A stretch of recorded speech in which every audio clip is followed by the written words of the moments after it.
Notre protagoniste, un nécromancien novice, tente d'invoquer un mort-vivant. Cependant, tout à coup, le sort de la sœur est interrompu et quelque chose de lourd apparaît devant elle, faisant trembler le sol. C'est un cercueil, et au-dessus se trouve un homme aux yeux rouges accroupi. Est-ce un humain vivant? Mais les morts vivants ne sont-ils pas censés être des zombies ou des squelettes? Alors pourquoi y a-t-il un humain? Est-ce un échec ou un succès? L'homme, avec un sourire diabolique, s'est plaint que notre protagoniste avait été très impoli pour avoir réagi ainsi lorsqu'elle l'avait vu. Le simple fait de lui jeter un sort pourrait lui coûter l'exécution. Notre protagoniste se figea, son expression assombrie par la peur. Un mort-vivant vient de parler. Que, pouvez-vous communiquer? Est-il possible que lors de son premier sort de résurrection, il ait réalisé quelque chose d'aussi incroyable? C'est une découverte sans précédent. Un nécromancien novice a ressuscité un humain. Avec cela, peut-être sera-t-elle enfin reconnue comme faisant partie de la famille Asley. Il s'est d'abord excusé de s'être un peu emporté. Puis il s'est présenté. C'est Arisa Red Asley. Comme vous pouvez le voir, c'est une nécromancienne. À partir d'aujourd'hui, il sera son familier et elle sera sa maîtresse. L'homme a ri. Amour? Un tétard comme elle? Arisa fronça les sourcils, agacée. De quel genre d'attitude s'agit-il? C'est elle qui l'a ressuscité, tu sais? Pour preuve, il l'a forcé à s'agenouiller, en le tirant avec une chaîne. C'est la relation entre lui, le familier, et elle, l'enseignante, maintenant elle la comprend. L'homme a joué avec la chaîne, ce qui semblait être l'effet du sort sur sa mission exacte, alors ne pensait même pas à lui désobéir. Eh bien non. Il l'a simplement attrapé et a retiré ses attaches sans une seule goutte de sueur. Arisa n'arrivait pas à y croire. Il n'y avait aucun moyen. Il est impossible d'annuler aussi facilement un sort de sa mission. De plus, elle ne lui a pas dit qu'il pouvait se lever, ou s'il devait se rasseoir, comme le bon garçon qu'il est. Mais comme il ne le faisait pas, Arisa claqua la langue de frustration et essaya de lui commander plus de choses. Cependant, il est resté là. Qu'est-ce que diable? Oh vraiment? Ce n'est plus là. L'homme croisa les bras et lui demanda s'il ne comprenait plus. Il n'est plus lié à elle. Arisa s'effondra à genoux, incrédule. Ne pas pouvoir contrôler ne serait-ce qu'un seul mort-vivant est vraiment inutile. Voyant son expression vaincue, l'homme lui dit de ne pas se méprendre. Le sort de résurrection qu'il a lancé avait un effet de soumission assez puissant, il serait normalement impossible de l'annuler, mais il peut le faire. Il semblerait qu'il ait ressuscité la mauvaise cible. Arisa leva les yeux, se demandant ce que cela était censé signifier. Était-ce sa façon de réconforter son style de mort-vivant? Il n'y a, avec un sourire encore plus maniaque. Maintenant que leur relation a repris, il a pensé que ce serait amusant d'inverser les rôles, lui étant le maître et elle la servante. Arisa ne put s'empêcher de jurer. Il n'arrive pas à croire qu'il baisserait sa garde devant quelqu'un qui peut annuler un sort si facilement. Avec tout son mana dépensé pour la résurrection. Il n'a aucun moyen de gagner au corps à corps. Pourtant, le ressusciter était sa responsabilité. Si vous le libérez, qui sait ce qu'il pourrait faire? Pour l'instant, il devra obéir en silence et trouver une issue. Ainsi, malgré ses réticences, il accepta leur demande. Après tout, la situation était déjà assez inconfortable. Alors pourquoi pas? Bien sûr, elle sera sa servante ou autre. Le sourire moqueur de l'homme se transforma soudain en un sourire chaleureux. Eh bien, c'est décidé, il sera son familier pour le moment, et il prendra soin d'elle de plusieurs manières. En entendant cela, Arisa était stupéfaite et le regardait avec méfiance. Il l'a prévenu de ne pas le regarder comme ça, que ce qu'il venait de dire était une blague. Ah! Comme c'est drôle! Hilarant et pathétique. Ne le laissez pas recommencer. Quoi qu'il en soit, Arisa était curieuse de connaître son soudain changement d'attitude. Eh bien, elle vient de se réveiller et veut des informations sur l'époque actuelle, et c'est clairement une femme noble, n'est-ce pas? Rester avec elle semble pratique à plus d'un titre. D'ailleurs, n'est-il pas également pratique pour elle d'avoir un membre compétent de sa famille? Eh bien, il ne peut pas le nier. D'accord alors. Ils diront que c'est un arrangement mutuellement avantageux. L'homme a dit avec un sourire, « Parfait, oh il est génial, au fait, il espère travailler avec elle. » Le lendemain, grand-mère a suivi Arisa même à l'école.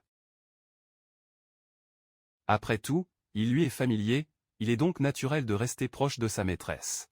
Arisa était encore un peu hésitante, mais bon, elle a le choix. Au moins, il espère qu'elle l'écoutera. Elle sait parfaitement qu'il ne vient avec elle que pour recueillir des informations, mais s'il erre trop, il ne fera qu'attirer une attention indésirable. À propos, il s'agit de l'Académie nationale de Thelma, fondée il y a plus de 2 siècles. Une institution prestigieuse où peuvent s'inscrire non seulement les nobles, mais aussi les roturiers. La division élémentaire couvre les âges de 6 à 12 ans. La division intermédiaire, de 13 à 15, et la division supérieure, de 16 à 18. Notre protagoniste, Arisa, est dans sa deuxième année de division supérieure. L'académie est financée principalement par les dons des nobles, mais la politique de Thelma est de valoriser le talent plutôt que le statut social. Grand Buffo, commentant qu'ils étaient assez impitoyables. Arisa était d'accord, même si elle a également admis qu'il y avait un bon côté à cela. Grand a noté qu'il semblait avoir des plaintes. Mais bon, il comprendrait vite. Cela n'a pas pris longtemps, car ils sont à peine entrés à l'académie. Tous les regards des élèves étaient rivés sur eux. Bien sûr, cela arrive. Arisa a conseillé à Grand de les ignorer et de continuer à marcher. Remarquant quelque chose d'étrange, Grand appela Arisa, mais changea rapidement d'avis et le laissa passer. Cependant, entre tous ces regards, il pouvait sentir quelque chose proche de la méchanceté. Cela s'adressait moins à lui qu'à elle. Pour un négromancien, il a pas mal de mana et il pensait qu'il avait aussi du cran. Peut-être que son caractère fort irrite les gens et qu'elle s'est fait des ennemis par inadvertance, ce qui rend encore plus amusant de l'ennuyer. Arisa remarqua son regard et lui demanda pourquoi il la regardait ainsi. Au lieu de répondre, Grand se pencha et lui demanda si elle se vantait d'avoir un membre de sa famille aussi compétent qui prenait soin d'elle. Arisa renifla, incrédule. « De quoi tu parles ?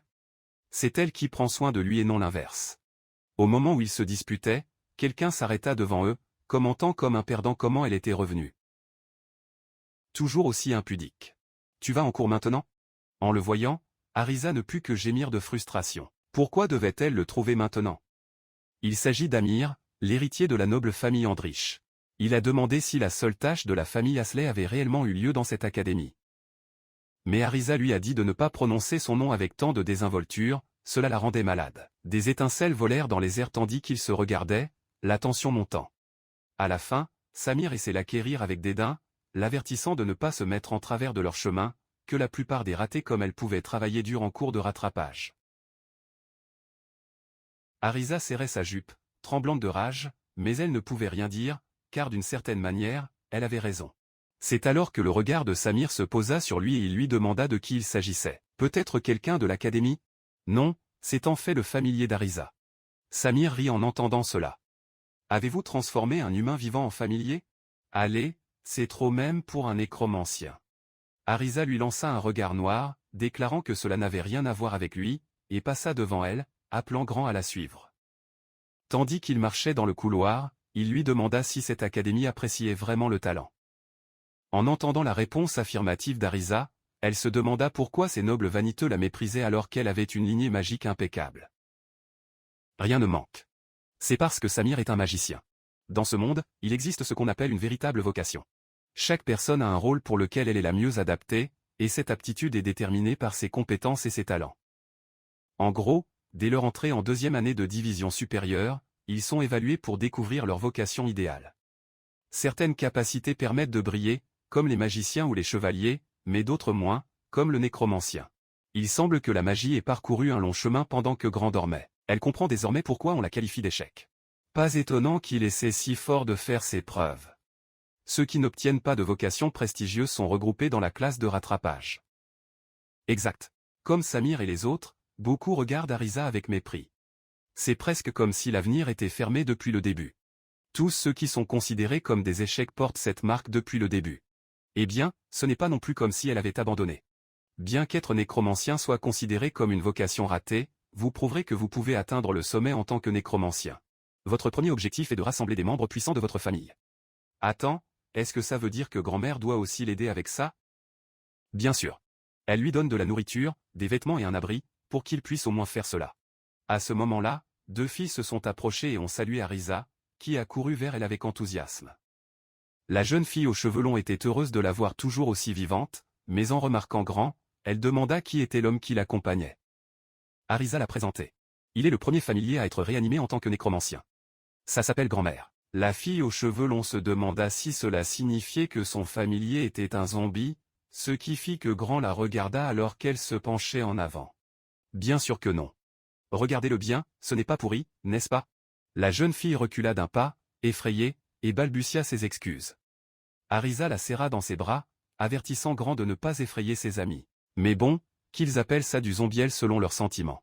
La jeune fille aux cheveux longs s'excusa d'avoir laissé échapper cela sans réfléchir et se présenta. C'est un simple hasard, Salford. Eh bien, il est évident qu'il veut s'enfuir de là, vu la façon dont il tremble. Pendant ce temps, la fille à capuche s'appelle Lily. Celui-ci ne montre même pas la moindre expression. Ce sont des pôles opposés. Arisa attrapa le manteau de Grant et l'attira vers elle, lui murmurant que Mera ne s'entend pas avec les hommes. Lily est toujours comme ça, donc elle n'a rien à craindre, n'est-ce pas? Lily n'a pas dit son nom de famille, alors il se demande si elle est d'origine roturière. Exact. Mais Arisa, curieuse, demande s'il y a un problème avec ça. Grand-mère a dit non et les a simplement regardés se diriger vers la classe. On dirait qu'il ne se soucie pas vraiment du statut. Waouh, de toute façon, il y va doucement pendant les cours. Il se tourna du côté opposé, rappelant à Arisa de ne pas s'endormir et de faire de son mieux. Arisa, inquiète, lui demanda de ne pas attirer l'attention. Comme promis. Grant n'a rien fait pour se démarquer et s'est consacré à la lecture de livres à la bibliothèque pour recueillir des informations. Mais sérieusement, pour que les roturiers puissent fréquenter une académie. On pourrait penser que le monde est devenu paisible, mais il semble que ce ne soit pas le cas. D'après ce que lui a dit Arisa, il s'agit du royaume de Thelma. Sur le continent, elle est connue comme une nation petite et faible. Pris entre deux grandes puissances, ce royaume est toujours au bord de la guerre. Il semble que l'équilibre ne soit maintenu que parce que les deux nations se contrôlent mutuellement. Cependant, il se demande combien de temps quelque chose comme ça va durer. Il ne veut vraiment pas s'impliquer dans des questions gênantes. Plus important encore, ces filles iront-elles bien comme elles sont?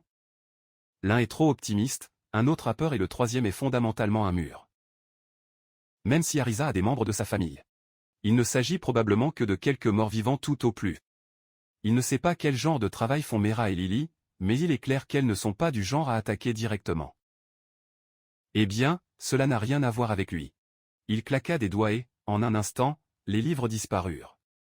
Puis il se leva, les mains derrière la tête, et quitta la bibliothèque. Puisque les cours du matin devraient déjà se terminer, il est temps de voir si vous pouvez vous procurer un bon repas. Mais dès son entrée dans la salle à manger, il fut accueilli par une agitation. Alors qu'il se demandait ce qui se passait, il entendit la voix forte et colérique d'Arisa. Soupir. La voilà à nouveau, entourée. Il lui a crié dessus, lui demandant s'il cherchait sérieusement à se battre alors qu'il n'avait même pas de famille. Il regarda ensuite Samir, se demandant si c'était lui qui avait déclenché une nouvelle dispute. Sérieusement, s'il continue à te déranger comme ça, ils finiront par le détester. Samir a été surpris, affirmant qu'il ne se battait pas, il lui donnait juste des conseils, les déchets devraient rester dans la poubelle à leur place, gros reniflement, il pensait que Samir n'était qu'un méchant. Mais étonnamment, il venait de dire quelque chose de sensé. Il devait admettre qu'il était entièrement d'accord avec l'opinion de Samir. Mais pourquoi quelqu'un d'encore plus petit qu'un déchet, comme lui, ne rampait-il pas sur le sol là où il devrait le faire? S'exclama Samir, incrédule, le visage sombre de rage. Il est le fils aîné de l'illustre maison noble Andrich, et sa vocation désignée est celle de magicien. Je ne pouvais pas croire ce que je venais d'entendre. C'est quelqu'un que ces restes sans valeur devraient vénérer. Grant s'essuya l'oreille avec un doigt. Cela semble peu impressionnant. Oh attends. Comment s'appelait-il déjà? Samir. C'est Samir Ivo Landrich. Oh, c'est vrai, Grant s'en souvint enfin. Pas étonnant que ça fasse toujours du bruit. C'est comme un foutu insecte. Samir était maintenant furieux. Il jeta son gant devant Grant et le défia en duel. Ils se sont rendus sur le terrain d'entraînement tandis que tout le monde regardait depuis les tribunes. Arisa posa la main sur son front et soupira. Il ne lui a pas dit de ne pas attirer l'attention. Comment ça se termine toujours comme ça? Même si elle est techniquement son maître, elle ne suit même pas ses ordres les plus élémentaires. Mera, qui était à côté d'elle, se demandait si Grant essayait juste de protéger Arisa, mais Arisa n'arrivait pas à y croire, pas du tout. J'appréciais aveuglément le chaos, comme toujours. Bien qu'il repoussât sa magie sans effort, l'adversaire était Samir, un mage. Ils évoluent dans des ligues complètement différentes. Mais si Grant s'excuse maintenant, Samir pourrait envisager de lui pardonner. Grant se gratta la tête, se demandant de quelle bêtise il disait. Tu ferais mieux de commencer maintenant. On dirait qu'il essaie vraiment d'énerver Samir. Samir a sorti une pièce de monnaie et l'a lancée en l'air. Lorsqu'il toucherait le sol, ce serait le signal du départ. Arisa observa attentivement la pièce tourner dans les airs. Pour que Grant puisse battre Samir, il ne pouvait pas rater le coup initial. Parce que la seule faiblesse d'un sorcier est la brève vulnérabilité qui accompagne le lancement d'un sort. S'il ne profite pas de cette opportunité, Samir bénéficiera d'un avantage considérable.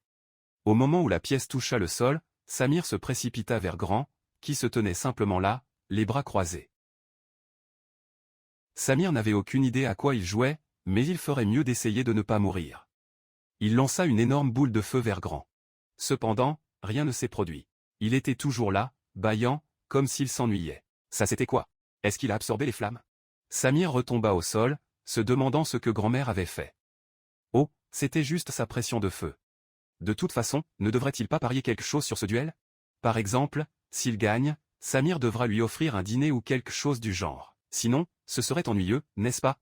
Les veines du front de Samir se gonflèrent de pure rage alors qu'il lançait un autre sort et attaquait Grand avec. Assez de ces absurdités. Il n'aura aucune pitié. Arisa cria le nom de Grand, inquiète, et courut vers eux.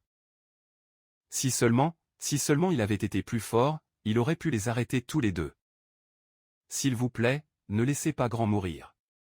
Samir essuya sa sueur, reprochant à Grand de l'avoir mis en colère. Cependant, il tomba soudainement à genoux comme si une force invisible le plaquait au sol. Quand il leva les yeux, il vit Grand marcher à travers les flammes. Il a admis que le coup était correct, mais cela ne jouera pas contre lui. Grand leva la main, intensifiant la pression sur Samir. Un trash comme lui devrait connaître sa place. Samir gémit de douleur, ses yeux toujours fixés sur Grand. Comment un simple familier ose-t-il utiliser la magie spatiale, alors que seule une poignée de magiciens dans le monde peuvent le faire?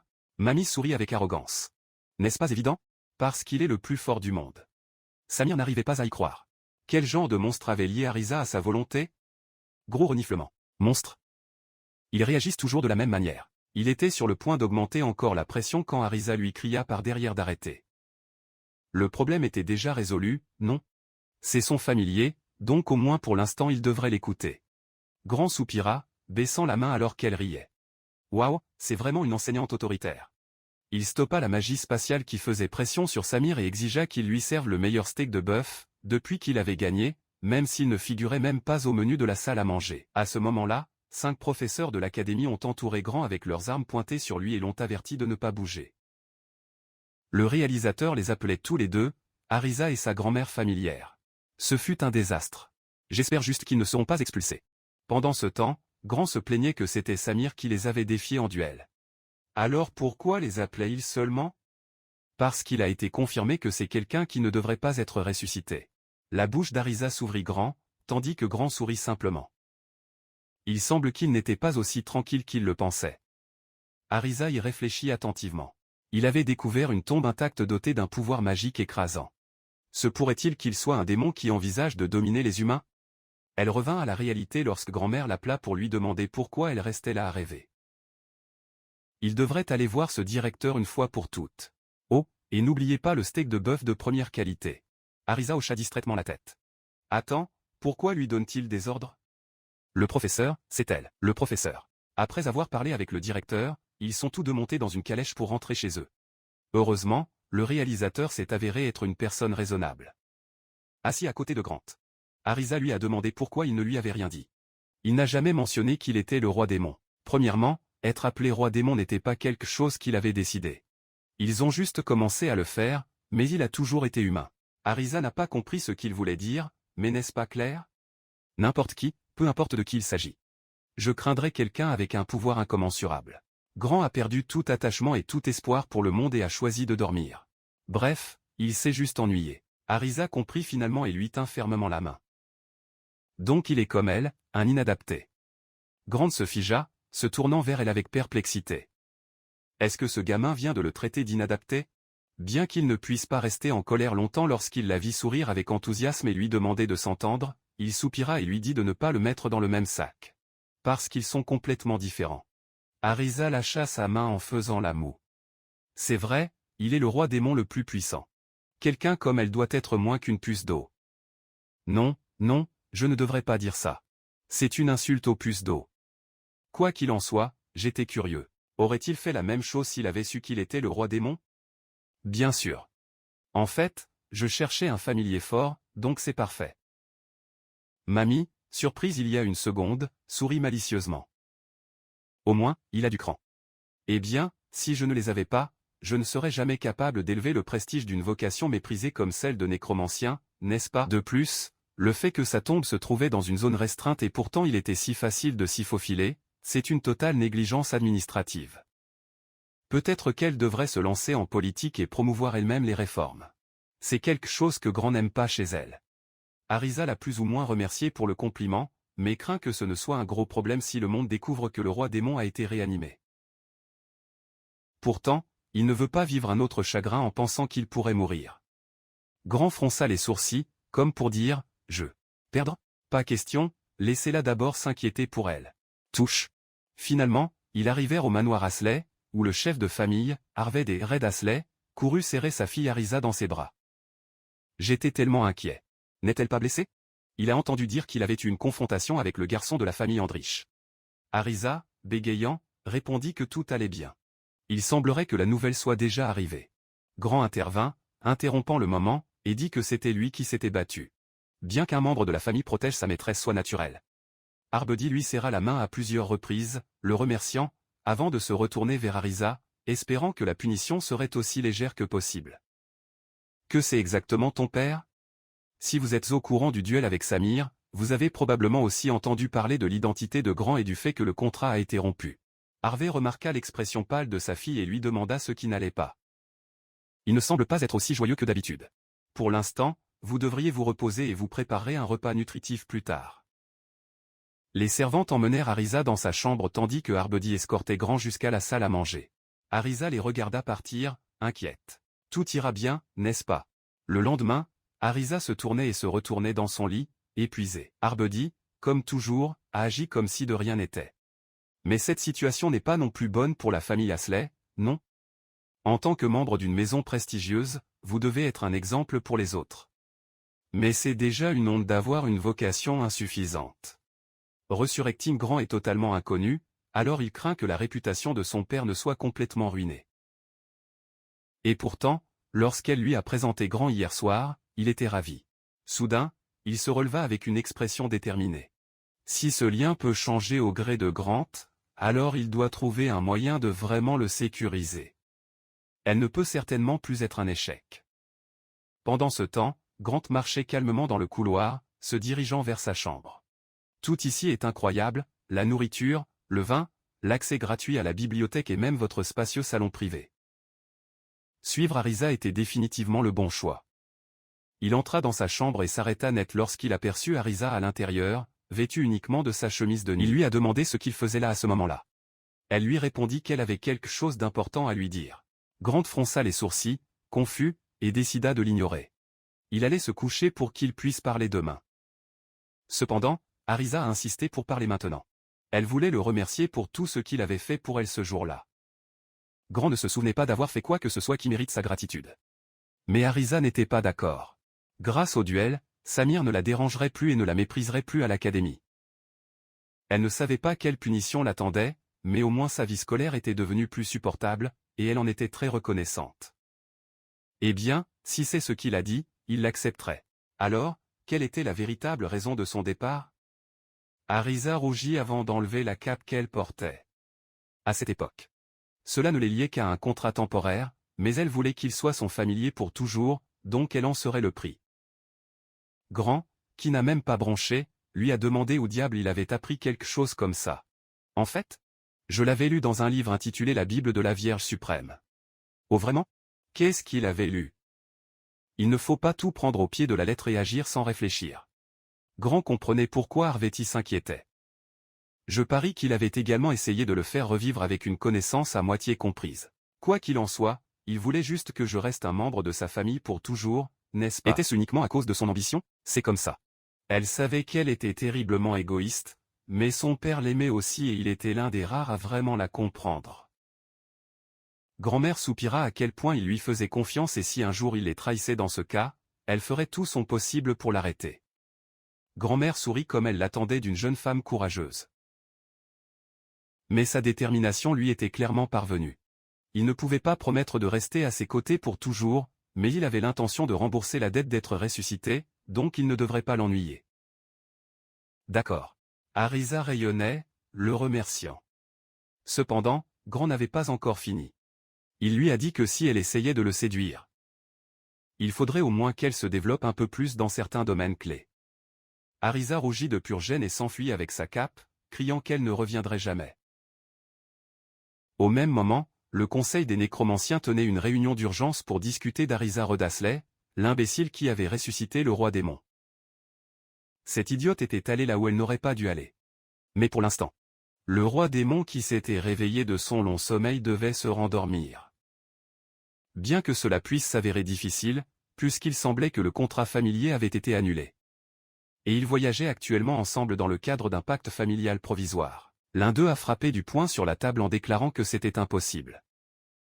Il n'y a qu'une seule destination pour un membre de la famille dont le contrat a été résilié. Ici, il le démontrera. Il a rompu le pacte avec son familier, qui se tenait dans un coin, le faisant s'effondrer sans vie sur le sol. Voilà, vous l'avez. Une fois le contrat rompu, le membre de la famille décède. C'est une vérité inébranlable parmi les négromanciens. Donc, cela ne pouvait que signifier que le roi démon était une entité au-delà de toutes les limites connues. Il claqua la langue, agacé. Pour commencer, comment une simple fille pourrait-elle accéder à une zone d'accès hautement restreinte et réussir à ressusciter le roi démon? Quant à cela, le jour de la résurrection du roi démon, des espions étrangers furent confirmés à l'intérieur de ses frontières. Les troupes ont dû être détournées pour s'en occuper, laissant moins de gardes en service que d'habitude. On pensait qu'elle y était arrivée par hasard. Si la nouvelle se répand que le roi démon a été ressuscité, le nom des nécromanciens sera encore plus terni.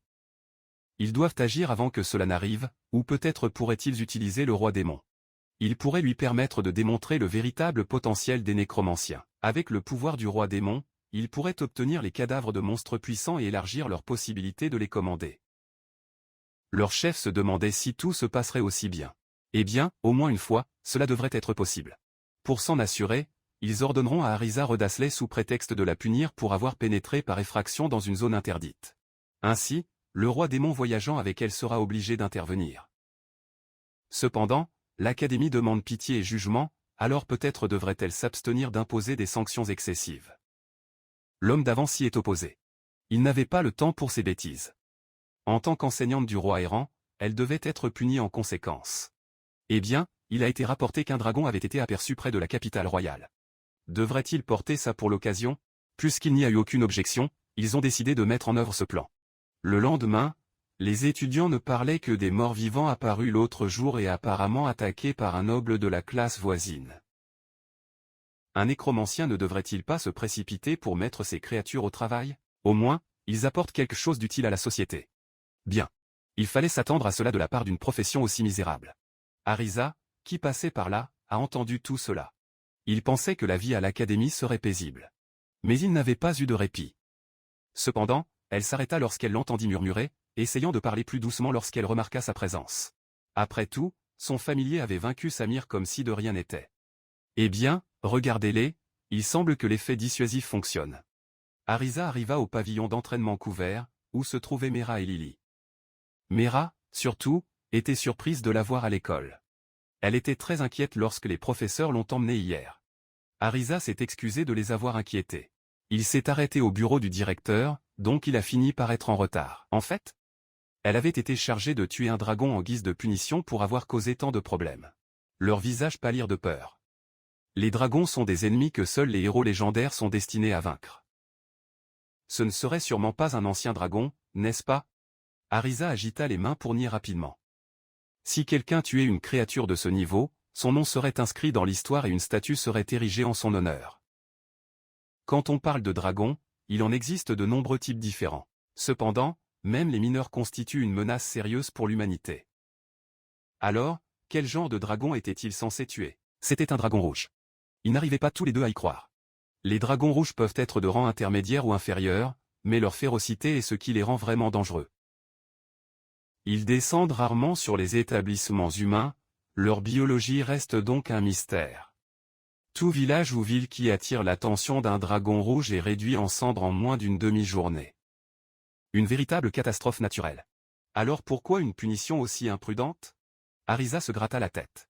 J'avais entendu dire que le directeur avait tenté de plaider en faveur de la clémence, mais cela a finalement été jugé excessif. En fait, ce n'était pas tant à cause du chagrin. Les négromanciens qui surveillaient le cimetière étaient furieux de la résurrection de Grand. Seuls quelques-uns savaient que Grand avait été autrefois appelé le roi démon et ils ne voulaient pas attiser la peur parmi les gens. Pourtant, s'ils parvenaient à obtenir le cadavre d'un dragon rouge, ce serait une belle opportunité. Mera se demanda s'il n'avait pas peur. Mais ce fut Lily qui répondit. Arisa a grand-mère avec elle, n'est-ce pas? Tout ira bien. En fait, il ne serait pas inhabituel qu'il parvienne à tuer un dragon rouge. Mera sourit finalement en hochant la tête. Si c'est grand, j'étais sûr de pouvoir le faire. Et si Arisa parvenait à associer un dragon rouge à son familier, ce serait incroyable. Compte tenu de la force militaire actuelle du royaume Telma, il ne serait pas exagéré de dire qu'il pourrait acquérir une renommée en tant que nécromancien. Juste au moment où Arisa faisait la fête, Grand apparut derrière elle, curieuse de savoir ce qu'il faisait là. Bien sûr, c'était une séance d'entraînement, même si pour lui, cela avait plutôt l'air de paresser. Bref, où était son instructeur?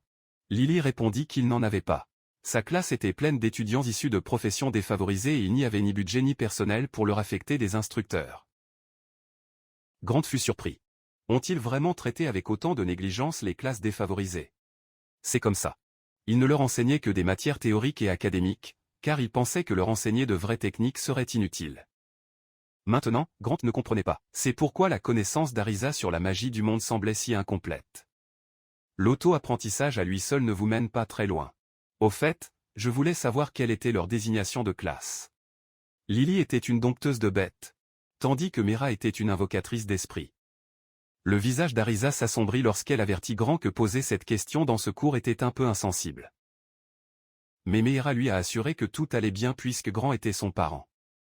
Hier encore, alors que Samir la harcelait, il est intervenu pour l'aider, alors qu'ils auraient dû le faire. Super pour sa part, il ne les écoutait pas trop occupés à penser à un dompteur de bêtes et à un invocateur d'esprit, alors il les emmènera tous les deux pour tuer ce dragon, s'exclama Arisa confuse. Qu'est-ce que ce type disait? Pourtant, il n'avait d'autre choix que de monter dans la calèche que grand-mère conduisait en direction de la forêt. À l'intérieur, Mera se demandait pourquoi il partait avec eux. Mais Arisa n'en avait aucune idée. Elle s'excusa auprès d'eux deux, puisque grand-mère ne lui avait rien expliqué non plus, même si elle était la prof. Ils étaient déjà là lorsqu'il monta dans la voiture qu'ils avaient préparée. Mera se souciait seulement de savoir si elle pouvait vraiment les prendre. Ne gênerait-il pas? Arisa ne pensait pas qu'il devait s'inquiéter, car selon Grant, il n'y avait aucune chance qu'elle perde face à un gros insecte. Eh bien, elle était sûre que Graham pourrait le vaincre seul de toute façon, alors peut-être que c'était plutôt une excursion d'études sociales. Cela ressemblait en fait à un pique-nique et le temps était parfait pour une sortie. À ce moment-là, la voiture s'arrêta et Grant frappa à la fenêtre, les informant qu'ils allaient faire une pause, car il y avait une source à proximité. Ils descendirent tous les trois et furent émerveillés par le paysage. Ils ne savaient pas qu'il existait un tel endroit si près de la capitale. C'était magnifique. Si Arisa l'avait su, elle aurait au moins apporté un maillot de bain. Grant a caressé le cheval, taquinant Arisa en lui disant que personne ne s'attendait à la voir en maillot de bain. Arisa le regarda, lui demandant ce qu'il était censé vouloir dire par là. En plus, je ne le disais pas à sa place, donc je ne devrais pas me méprendre sur lui. Oui. Bien sûr, Grant n'était pas du tout intéressé à voir sa pauvre silhouette en maillot de bain. Eh bien, si j'étais en maillot de bain, cela en vaudrait peut-être la peine. En prison, quant à Lily, elle serait sans doute appréciée de certains s'ils la voyaient en maillot de bain. Arisa était en train de réprimander Grant pour avoir regardé ses amis avec ses yeux étranges lorsqu'une explosion a grondé dans la forêt. Apparemment, la bête avait eu la courtoisie de se jeter droit sur eux. Le dragon rouge, rien de moins. Arisa a paniqué et a demandé à Grant si elle serait vraiment d'accord pour faire face à cela. Grant se contenta de sourire calmement, lui rappelant de se calmer. S'il paniquait, cela ne servirait que de scène. En entendant cela, Arisa ferma instantanément la bouche. Pendant ce temps, Grant se tourna vers Lily et désigna le dragon rouge. Ils allaient le faire tomber, et elle allait participer aussi. Le visage de Lily s'assombrit lorsqu'elle demanda pourquoi elle devait y aller. Ce ne devrait pas être Arisa à la place. Grant accepta, mais lui tendit quand même la main.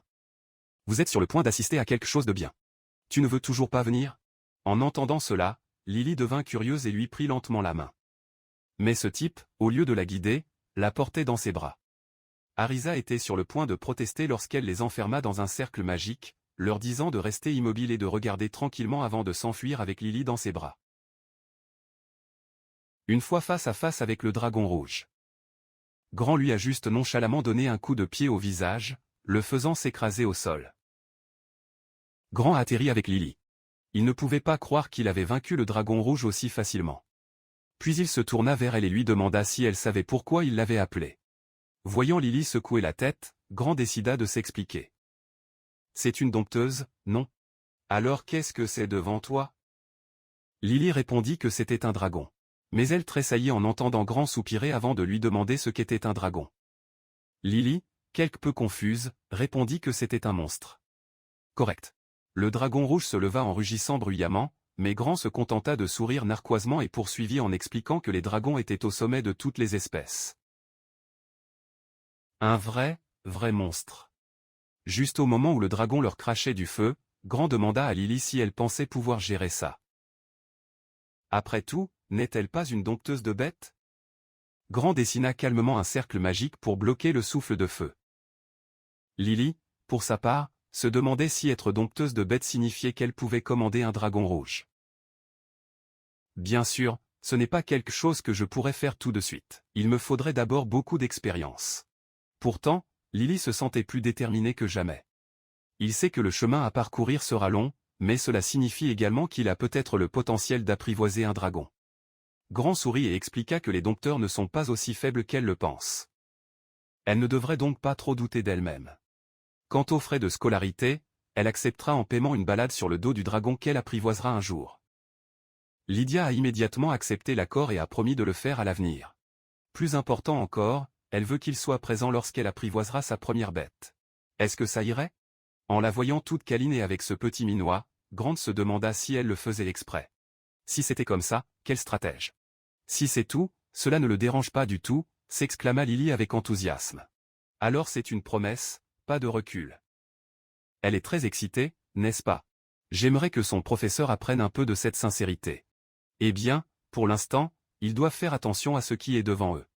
La raison pour laquelle il l'a appelée aujourd'hui était pour en apprendre un peu plus sur les dompteurs de bêtes. Mais cette chasse au dragon doute qu'elle soit quelque chose d'agréable à voir pour un dompteur, puisqu'il ne s'agit que d'un massacre à sens unique. Une légère rougeur apparut sur les joues de Lily alors qu'elle assurait à Grand qu'elle irait bien. Dans ce cas, il ne se retiendra pas. Il la posa au sol et affronta correctement le dragon rouge tout en lui rappelant de ne pas se surestimer. Car pour un entraîneur, même un moment d'inattention peut être fatal. Quant à lui, il est le plus fort du monde. C'est donc du gâteau.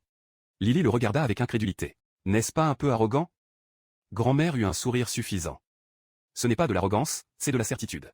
Une énergie violette apparut dans sa paume et il la lança vers le dragon rouge. Une fois vaincu, Arisa a piqué une crise en apprenant qu'elle ne pouvait pas faire du dragon rouge son familier. Grand-mère était sans voix. Elle est stupide ou quoi? Quelqu'un comme elle commandant le cadavre d'un dragon rouge? Ne dis pas de bêtises car il est maintenant, il n'a tout simplement pas l'énergie magique nécessaire pour forger le contrat. Arisa lui a demandé ce qu'il voulait dire par là, elle a pu le ressusciter. Non. Grand soupira et expliqua qu'il était une exception. Comprenez-vous au moins ce qu'est réellement une personne décédée? Bien sûr. C'est un cadavre ambulant. Non. Grand porta la main à son front en entendant de telles absurdités. Il est trop vieux pour ses ennuis. Honnêtement, même si vous êtes débutant, vous devriez au moins maîtriser les bases. En clair, à son niveau actuel, il n'est guère différent d'un civil ordinaire. Le visage d'Arisa s'assombrit. Il n'était pas nécessaire d'aller aussi loin. Il espérait vraiment pouvoir garder le cadavre du dragon rouge et en faire son familier. Le simple fait qu'elle ait pensé ainsi montre à quel point elle est naïve. Dans ce cas, il devrait commencer par les principes fondamentaux les plus fondamentaux. Il y a une exigence absolue concernant les morts vivants, ils n'apparaissent pas naturellement. Arisa fronça les sourcils, confuse. Comment cela ne se produit-il pas naturellement? Cela signifie que tous les morts vivants dont on parle dans le monde sont, sans exception, des familiers créés par des nécromanciens. Non, Arisa n'arrivait pas à y croire. Les gens sont parfois attaqués par des morts vivants. Elle en a fait elle-même l'expérience lorsqu'elle était petite. Si ce que dit Grand est vrai, si la vérité éclatait au grand jour, les nécromanciens seraient traités encore plus mal qu'ils ne le sont déjà. Vous ne mentez pas, n'est-ce pas? Grand croisa les bras et lui demanda quelle raison il aurait de mentir. La compréhension actuelle des morts vivants du public a probablement été construite à partir de zéro par les nécromanciens au fil des années. Pas étonnant que chacun croie ce qu'il croit. Arisa a demandé pourquoi il ferait cela, mais même Grand n'en connaissait pas la raison. Cependant, une chose est sûre. Il y a définitivement quelque chose de sinistre derrière tout cela. Arisa, découragée il y a un instant, se releva frustrée. Vous devez plaisanter. Être mise dans le même panier que ces idiots pourris, devoir exercer ce métier pour le reste de sa vie, eh bien, peu importe, alors elle devrait lui dire pourquoi elle ne peut pas conclure un contrat avec le dragon rouge pour le moment. Grand agita la main, acceptant de s'expliquer. Tout d'abord, un négromancien imprègne un cadavre de sa propre énergie magique, le transformant en un mort, qui devient alors son familier. Cette magie agit comme une sorte de force vitale empruntée aux morts vivants. Au moment où le contrat est rompu, le flux de magie cesse et le corps redevient un cadavre sans vie. Arisa a remarqué qu'il semble plutôt calme à ce sujet, n'est-ce pas? Eh bien, c'est lui. Mais ce n'est pas vraiment une explication. Essayer de raisonner quelqu'un d'aussi absurde qu'un roi démon est une perte de temps. Quoi qu'il en soit, grand-mère a continué en disant à Arisa d'écouter attentivement. La quantité d'énergie magique requise pour cette vie empruntée n'est pas fixe, elle varie principalement en fonction de l'espèce de la créature. Donc, si vous essayez de transformer un dragon en familier, l'énergie magique requise serait colossale. Ce n'est pas impossible à l'avenir. Bien entendu, tant que sa capacité magique augmente, le reste dépend de la volonté du nécromancien.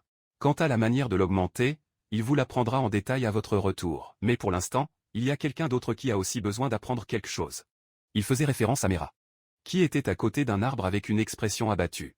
Il a du mal à croire que cette bataille acharnée ait eu lieu il y a seulement quelques instants. La force de Graham était vraiment écrasante. Mais il est curieux de savoir pourquoi il a choisi de prendre Lily au lieu d'Arisa. Quand Lily revint, elle ressemblait à une personne différente. Son visage normalement inexpressif était plein de vie. Mera se demande si Grand lui a dit quelque chose. Quelque chose qui aurait pu résoudre ses propres difficultés en tant que dompteuse de bêtes si elle avait été choisie. Peut-être qu'il serait un peu envieux de Lily. Pourquoi l'aurait-il convoquée aujourd'hui, alors? Soudain. Grand, maintenant debout à côté d'elle, a répondu que c'était bien sûr pour corriger ses idées fausses, ce qui m'a fait reculer de surprise. Oh, bien sûr. Elle se sent mal à l'aise avec les hommes. Il n'aurait pas dû s'approcher si soudainement. C'est pourquoi il s'excuse. Non, ce n'est pas ça. C'est juste que Meira a tendance à associer les hommes sévères à son père strict. Cela signifie que parler à Grande doit être difficile pour lui aussi. Dans ce cas, vous devriez peut-être essayer une autre approche. Il était sur le point de s'éloigner lorsque Meira a attrapé son manteau pour l'empêcher de partir et lui a assuré qu'elle allait bien avec lui. Après tout, c'est lui qui a aidé Lily à s'ouvrir. Elle est sûre qu'elle pourrait le faire aussi.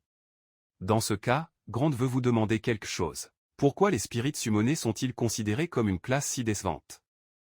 Parce qu'un invocateur d'esprit contrôle les esprits élémentaires pour effectuer des attaques ou fournir un soutien. Cependant, les deux rôles se chevauchent beaucoup avec ceux d'un magicien. Et pour aggraver les choses, ces attaques et ces soutiens ne se manifestent souvent pas correctement. C'est pourquoi les invocateurs spirituels sont largement considérés comme une sous-classe inférieure aux mages. Grande se demandait s'ils étaient vraiment si étranges.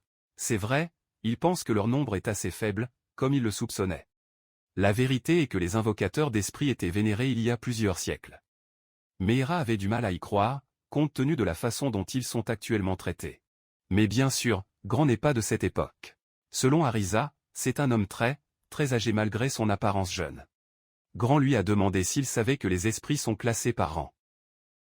Non, je ne savais pas. Il s'est excusé de son manque de connaissances. Grant lui assura de ne pas s'inquiéter, puisque la plupart des invocateurs ne le savent probablement pas non plus. Les esprits sont en réalité divisés en deux rangs principaux. Ceux communément appelés esprits sont en réalité des esprits inférieurs. Les esprits aînés sont uniques, il n'y en a qu'un pour chaque attribut élémentaire. Ce sont des êtres extraordinaires et leur pouvoir est suffisant pour provoquer des catastrophes naturelles. Bien que pouvoir conclure un contrat avec un plus grand esprit dépend en grande partie de la chance. En fin de compte, il s'agit de savoir si vous les aimez ou non. Contrairement aux négromanciens ou aux dompteurs, les invocateurs spirituels ne contrôlent ni ne tirent leur pouvoir des esprits.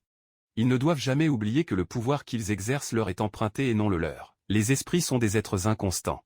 Lorsqu'ils seront d'humeur, ils vous prêteront toute leur force. Mais s'ils ne le font pas, ils ne lèveront pas le petit doigt. Fondamentalement, plus un esprit vous aime, plus il est prêt à partager du pouvoir. Le problème est que la plupart des invocateurs actuels croient que ce sont eux qui sont en charge des esprits. Cette attitude atteint aveuglément les esprits eux-mêmes, et c'est pourquoi leur sort échoue souvent. Pourtant, Mera pensait qu'elle appartenait toujours à une classe défavorisée et qu'elle ne pouvait pas conclure un contrat avec un esprit plus grand.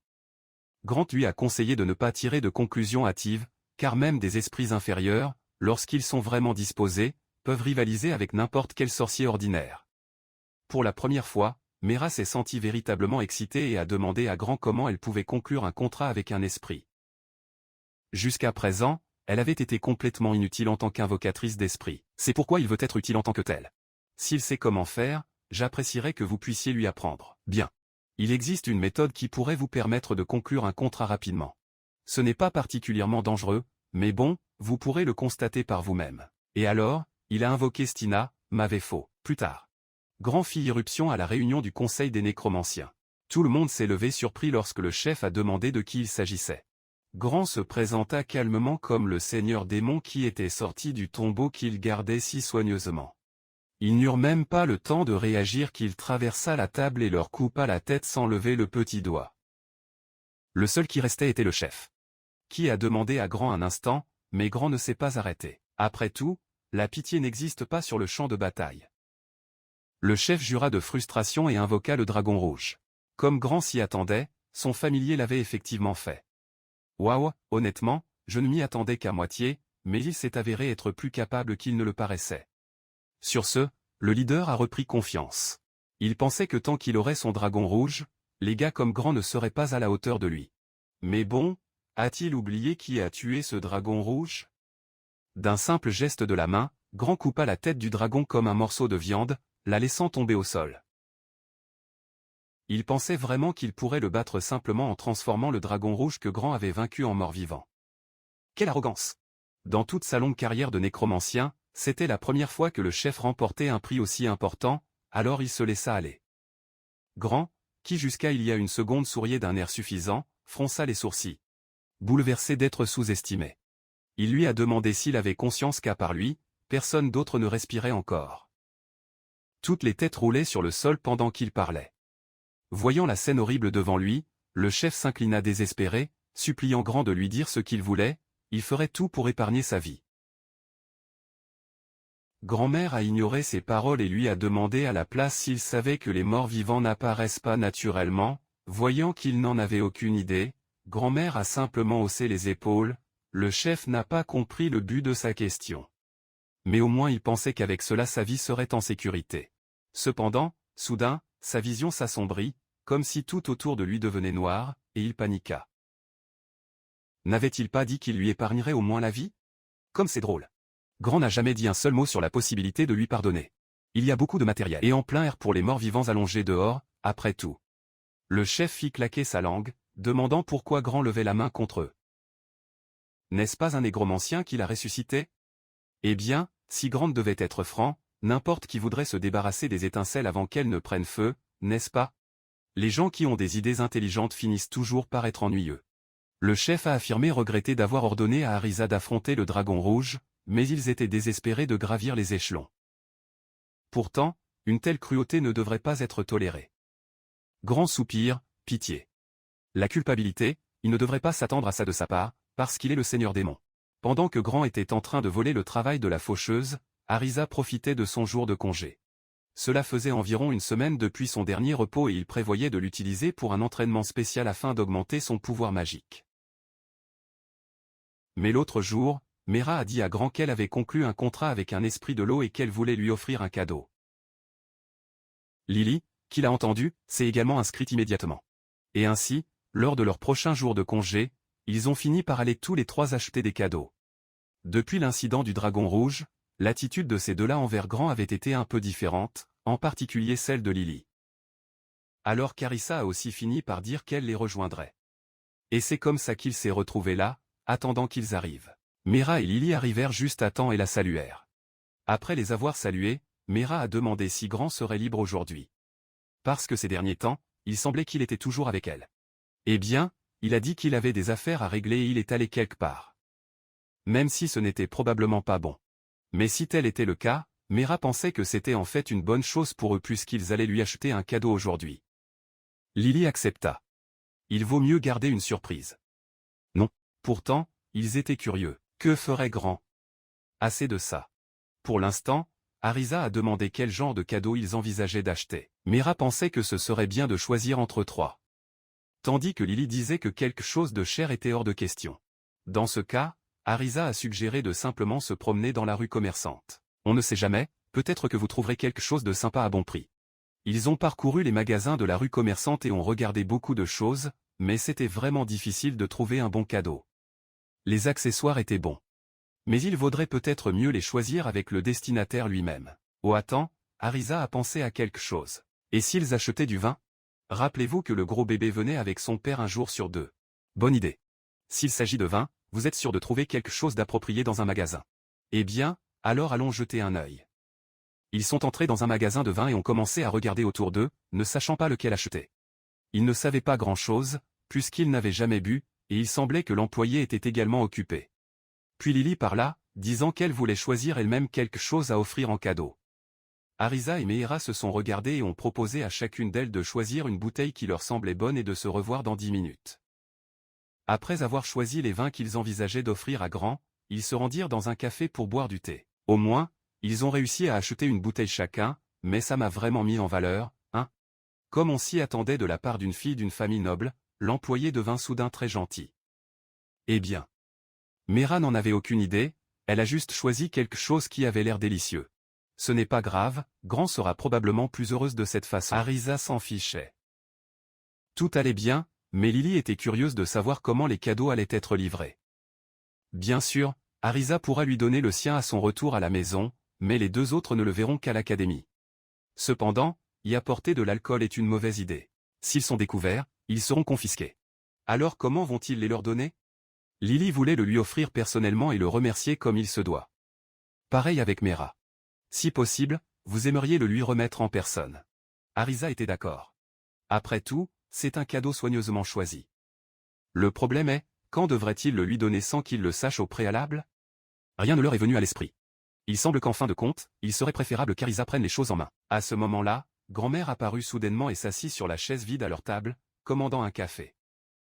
Arisa se tourna vers lui, abasourdi, ce qui fit que Grand se demanda ce qui se passait. Ils le regardaient tous avec des visages stupides. Arisa lui a demandé ce qu'il faisait là. N'a-t-il pas dit qu'il avait des affaires à régler? Oh oui, il les a déjà terminées. Quelle déception, d'ailleurs. Mais la raison pour laquelle il est là reste un mystère. Plus important encore, quand est-il arrivé? Eh bien, Grant n'avait pas vraiment prévu de venir. J'étais sur le chemin du retour pour dormir.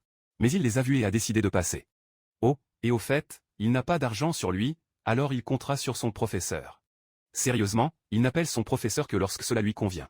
Quoi qu'il en soit, Grant but une gorgée de son café en les regardant. Ils sont si heureux de vous accueillir ensemble alors qu'ils devraient s'entraîner pour augmenter leur pouvoir magique, hein? Bégaya Arisa, ne sachant pas quoi dire. Il ne pouvait pas exactement lui dire qu'il lui achetait un cadeau, n'est-ce pas? Bien. Pire pour elle parce que Meera avait d'autres projets. Elle a donné à Grand la boîte avec le vin qu'elle avait acheté en disant que c'était juste un petit signe de gratitude pour tout ce qu'elle avait fait pour eux. Alors j'espérais qu'il l'accepterait si cela ne le dérangeait pas. Grant fut véritablement surpris de lire la marque. Ce vin n'est-il pas incroyablement cher? Peut-il vraiment le garder? Meera lui a assuré que bien sûr, c'était simplement sa façon de le remercier. Il sourit chaleureusement en regardant Grant profiter de son cadeau. Mais en remarquant les regards flétris de ses amis, elle fut surprise, s'excusant d'être allée de l'avant. Eh bien, il ne pouvait plus remonter le temps, n'est-ce pas? Dans ce cas, Lily a également offert son cadeau. Ce n'était pas un vin si impressionnant, mais je le prendrai quand même. Grant se pencha et lui murmura à l'oreille. Juste entre eux, hein? Mais il aime vraiment les saveurs sucrées. Bien sûr, il l'acceptera. Arisa les regardait chuchoter avec une expression sombre quand Lily échangea soudain des regards avec elle.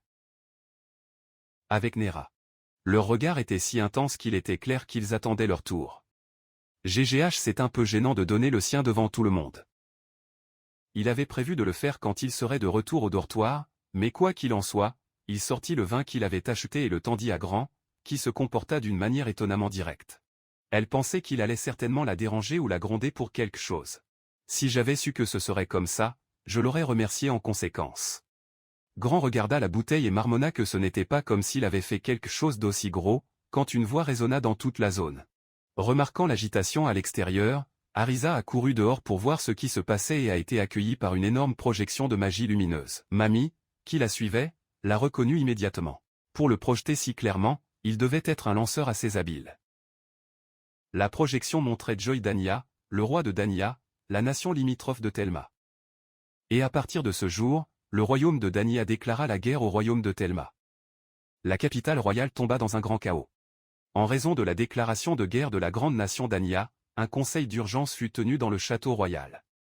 Arbet fut également convoqué à la tête de la famille Asley. Grand ne pouvait pas croire que Danya ait déclaré la guerre maintenant. Arisa partageait le même sentiment. Danya avait toujours eu suffisamment de force militaire pour retourner ses soldats contre le faible Thelma, mais pendant de nombreuses années. Ce qui les a retenus, c'est la présence de la grande nation de Usk, prise dans une guerre froide. Si l'un envahissait Thelma, l'autre pourrait attaquer en étant affaibli. Les deux nations attendaient leur opportunité d'envahir. Maintenant que cet équilibre est rompu, ce pays est confronté à une crise existentielle. Grand a poignardé son steak avec sa fourchette. Il était évident qu'une petite nation dotée d'une armée faible serait envahie par une grande puissance. Il vaudrait peut-être mieux qu'elle commence à faire ses valises ce soir. Eh bien, quiconque connaît le pouvoir de Danya penserait la même chose, mais Arisa est une fille de noblesse. Il ne peut rien faire qui puisse déshonorer son nom de famille, et plus que tout, il ne voulait pas le faire. Il a ensuite demandé combien de morts-vivants il pourrait embaucher avec sa force actuelle, mais Grant n'a pas répondu immédiatement. Au lieu de cela, il lui a demandé pourquoi elle voulait savoir quelque chose comme ça maintenant. Avec une expression déterminée, Arisa a déclaré qu'elle voulait faire ce qu'elle pouvait précisément dans des moments comme celui-ci. Voyant son regard ferme et inébranlable, Graham parla enfin. Il a travaillé dur ces derniers temps pour augmenter ses capacités magiques, donc maintenant, il devrait être capable d'en gérer une centaine. Bien sûr, il faisait référence à des monstres de bas niveau. Si elle rassemble suffisamment de cadavres demain, il rassemblera pour elle les corps d'une centaine de monstres. Il vous suffit de conclure les contrats. Voyant le visage surpris de Pikachu, Grand lui demanda quelle était cette expression. Il réalise son souhait, tu sais? Ce n'est pas qu'Arisa soit ingrate. S'il est prêt à le faire, cela l'aiderait vraiment beaucoup. Seulement, en pensant aux autres négromanciens qui s'efforcent de réaliser quelque chose comme ça. Elle demande si c'est vraiment bien qu'elle soit la seule à y parvenir si facilement. Grand-mère soupira d'incrédulité. Il ne savait pas quel malentendu elle avait. Mais un nécromancien ne vaut rien que s'il fait travailler ses proches jusqu'au bout. Honnêtement, vous devriez considérer que c'est votre seule véritable capacité. Voyant qu'il était sur le point de se plaindre, il l'interrompit pour lui demander si son travail consistait réellement à se précipiter sur l'ennemi avec les membres de sa famille. Ce n'était pas ça, n'est-ce pas? Hypothétiquement, il est actuellement un membre de votre famille. Tant qu'il ne refuse pas d'exécuter ses ordres, elle, l'enseignante, n'a aucune raison d'hésiter. Au contraire, quiconque pense autrement n'a aucun avenir en tant que nécromancien. Comprenez-vous maintenant? Il vous suffit de l'utiliser comme vous le souhaitez. Tant qu'il en a envie, il fera n'importe quoi. Les joues rouges, Arisa réfléchit silencieusement à ce que Grand avait dit. Tu as raison. Ce n'est pas le moment de douter. Elle est la seule au monde capable de profiter du Seigneur Démon. Dans ce cas, elle a accepté de le laisser rassembler autant de cadavres de monstres que possible pour elle demain. Cela fit sourire méchamment Grand et accepta sans hésitation. Quand Arbet est arrivé à la maison, Arisa est immédiatement allé le saluer. En la voyant en uniforme, Harvard était confus. L'académie n'est-elle pas suspendue indéfiniment? Il comprenait qu'elle était anxieuse, mais il n'y avait aucune raison de s'inquiéter. S'évader à l'étranger avec elle seule serait problématique.